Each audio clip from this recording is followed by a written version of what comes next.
When you arrive in the fjord at Camp North, nothing can quite prepare you for its scale and beauty. We sail for roughly an hour and a half to 2 hours, and if you're lucky, there can be some truly magical moments.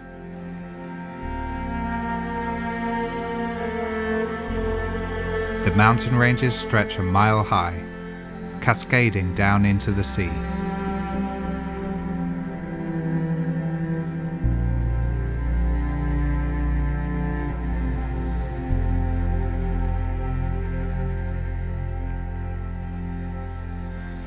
After taking in the views and the local sea life, we load up all the gear and provisions for a week of fishing into 2 small dinghies to make our final journey upriver to camp.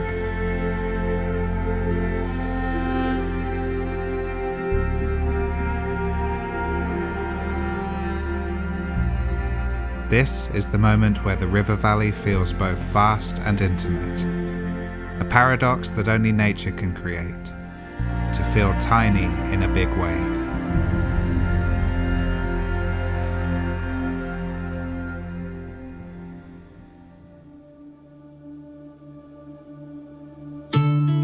We begin each morning with breakfast at 8, before getting suited and booted for the day ahead.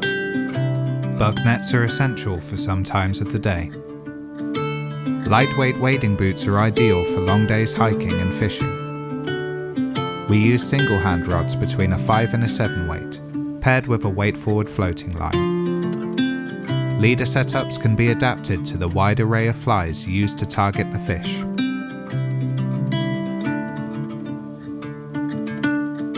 Each angler has their own insulated tent with a comfortable field bed, from which, one by one, eager fishermen emerge and begin their first trek of the day.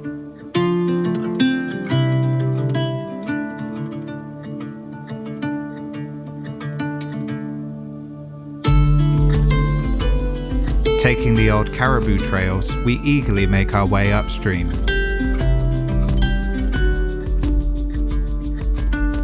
An important factor of fishing at Camp North is the willingness to hike a fair distance on a daily basis. The first holding pools are at least 30 minutes away, and 45 minutes to the central location of the river system. From here you can fish back to camp, or journey further upriver to the tributary, or take the boat across the lake to the upper river.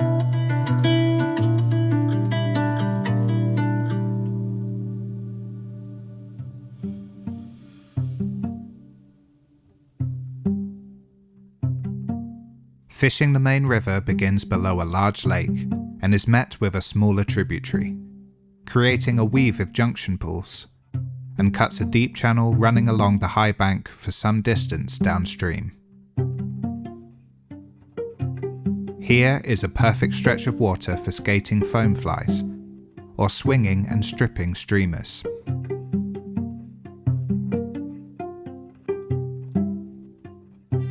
As we make our first cast of the day, hearts race with anticipation. Waiting in the depths below, Sea Run Arctic Char jostle for position, and it's not long before one takes exception to your fly. These char pull hard, burying their heads down. Their strength is both formidable and surprising for their size.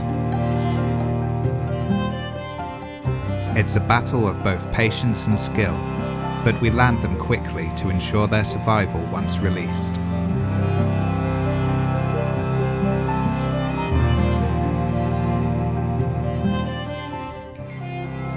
Pink streamers are one of many great flies to attract the char, especially during the early weeks of July, where many big fresh fish return from the sea.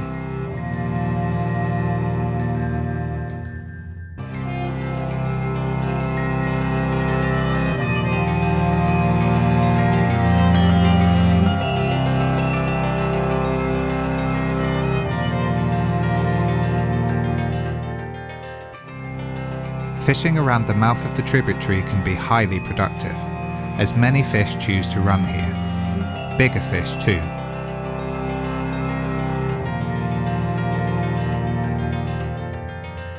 Smaller bright nymphs can produce a lot of nice fish, that are otherwise wary of larger offerings. After all, Arctic char are slow-growing, long-lived fish who migrate multiple times in their life cycle. There is every chance they've seen these flies once before. In fact, much less is known about the biology of Sea Run Arctic char when compared with their close relatives the Atlantic salmon or sea trout. But these remarkable fish have been recorded to up to 40 years of age. Cold winter seas prevent the char from prolonged exposure to the salt. Instead, they remain in freshwater rivers and lakes until the spring floods, when they pour into the fjord to feed heavily for a few short weeks, fattening up for the next summer migration.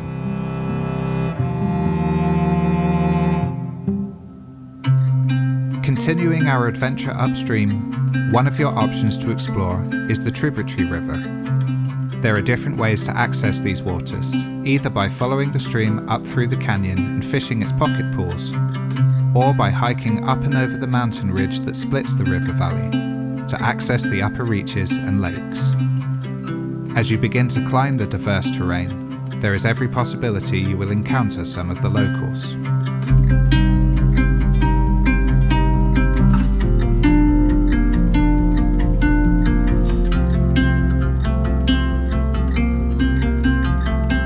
What makes the Tributary so special is the wide array of fishing opportunities.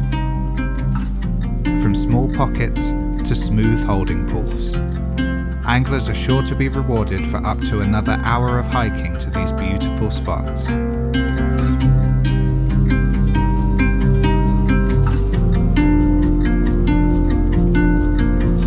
The fishing possibilities here are seemingly endless, as the Tributary reaches the first of 3 lakes, and some smaller creeks that connect them beyond.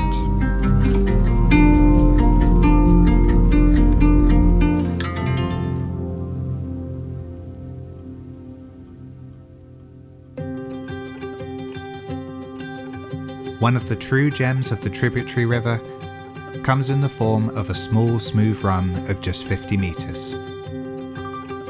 Gliding through a plateau adorned with steep mountains, occasionally revealed from behind low-hanging clouds.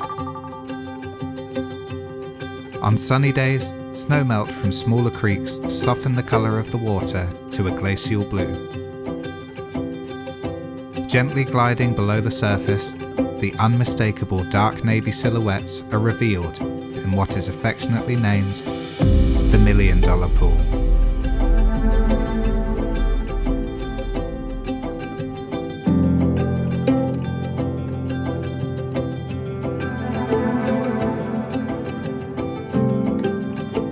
This is one of those special places where you can clearly see and target specific fish. Watching as wave after wave of fresh char enter the pool, and previous occupants continue their journey upstream. What sets these magnificent fish apart from other salmonids are their significantly larger fins that enable them to push through long rapids and gives them the edge in a fight. Fresh from the sea, Arctic char have an almost turquoise shimmer. Their unmistakable white edge on their lower fins pair beautifully with their obscure spots and markings. Tightly packed scales, each glistening like mirrors in the sun, makes them a little slippery to handle. But we do our best to return every fish strong and healthy. It can pay off to approach the water with care, especially when sight fishing with nymphs. Watching closely as the fish begins quivering its fins and finally engulfs your fly.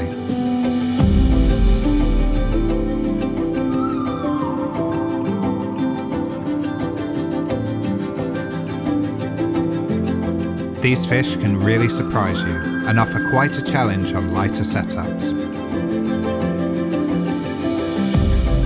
You may not even realize just how many fish are here until they move.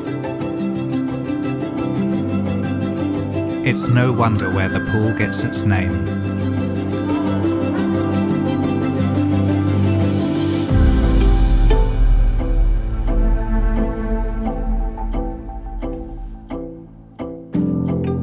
Some of the most exciting fishing on the Tributary can be found in its numerous pocket pools.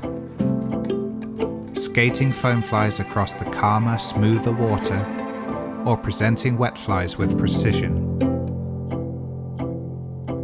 You can find fish of all sizes here too, all the way back down to the main river.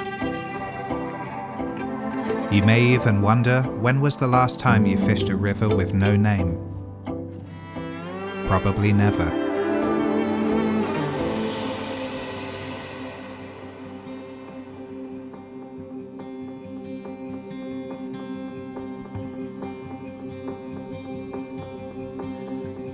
Thanks to the addition of a boat some years ago, what used to be a 2-hour hike along the banks of the lake now offers a relaxing crossing of around 45 minutes.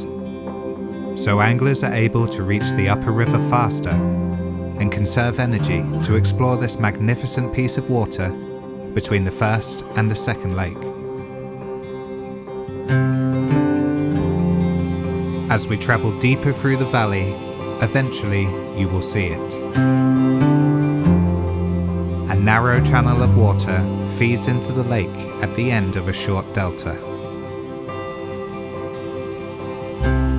You can catch a glimpse of the distant peaks and begin imagining what lies below them in the waters ahead,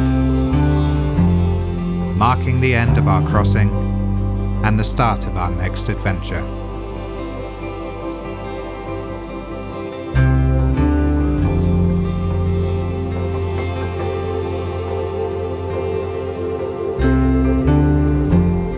The delta gives way to rocky features, short meandering rapids, and glassy holding pools. Hiking the first half an hour will lead you to arguably one of the most beautiful sights on the river: the view from the Cutbank Pool.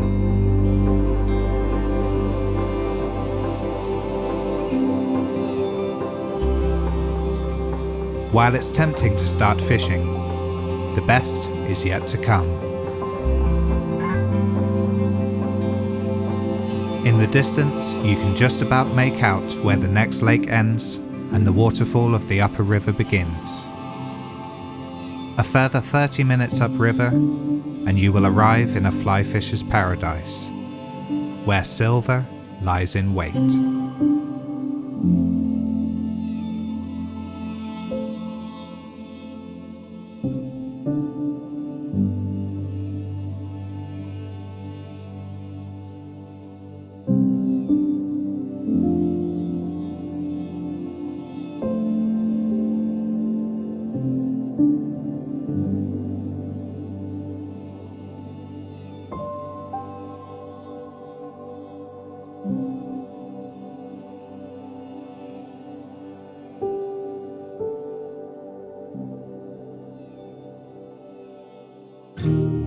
The waterfall is a challenging obstacle course and rises high enough to make the char stack up in the pools below in great numbers. Fishing here is only a matter of time before the line goes tight. And as anywhere else in the river, you can find big fresh fish. The hallmark of a tide fresh fish from the last 24 hours. Almost completely white with a shimmer of blue. The river here offers some fantastic long pools reminiscent of salmon rivers, where fish cling to large submerged rocks, eagerly rising to swung flies and taking powerful lunging runs downstream. You won't be surprised to see your backing once or twice during a fight.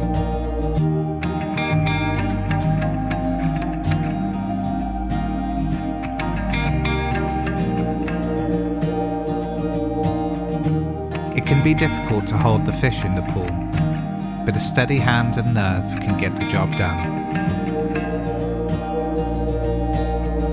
Another of Camp North's most effective flies, the sparsely dressed 5-hair fly, which accounts for many fish during the season. A deadly combination when fished in tandem with a small nymph below. As we continue downstream, these long pools continue into the highly productive Streamer Alley and the picturesque Chair Pool.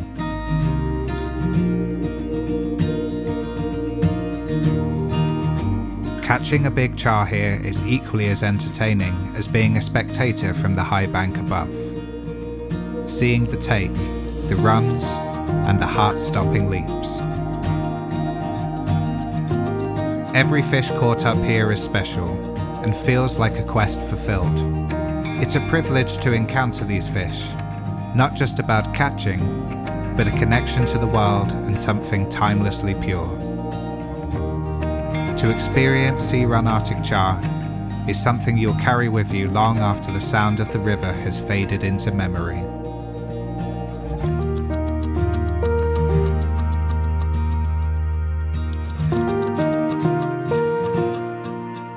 The journey home is long, but worth every minute, particularly in the company of good friends and the birth of legendary stories.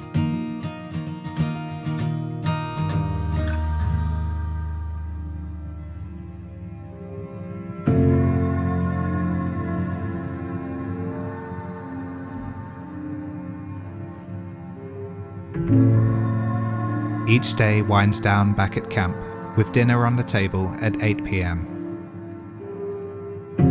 While some of the locals frolic in the dimming of the midnight sun, tired anglers can return to the comfort of their own tent for some much-needed downtime.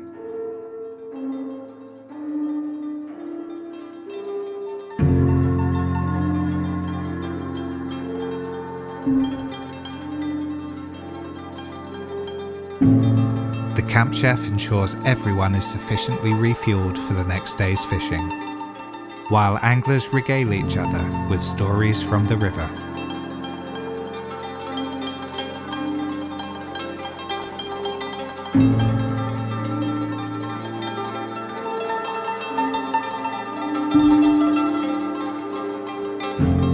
As the camp settles down for another night, the wilderness persists under the soft pink skies. It's hard not to imagine how many fish are cruising past camp as the tide rises and falls. But tomorrow is another day.